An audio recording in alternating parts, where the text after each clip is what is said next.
2024-25 অর্থবর্ষে ছোট জলাশয়ে মাছ চাষ প্রকল্পে পোনা মাছের চারা প্রদানের অনুষ্ঠান অনুষ্ঠিত হলো আজ পূর্ব মেদিনীপুর জেলা পাঁশকুড়া থানার অন্তর্গত প্রতাপপুর 1 নম্বর গ্রাম পঞ্চায়েতের দপ্তর থেকে।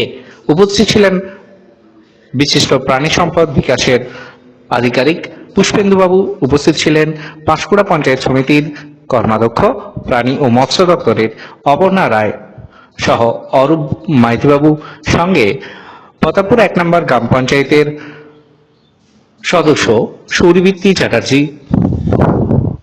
শান্তিরাম রায় সহ একাধিক ব্যক্তিবর্গেরা।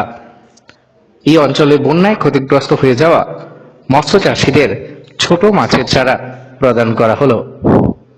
আপডেট পাঁশকুড়া নিউজের জন্য পাঁশকুড়া পূর্ব মেদিনীপুর থেকে নিজস্ব প্রতিনিধির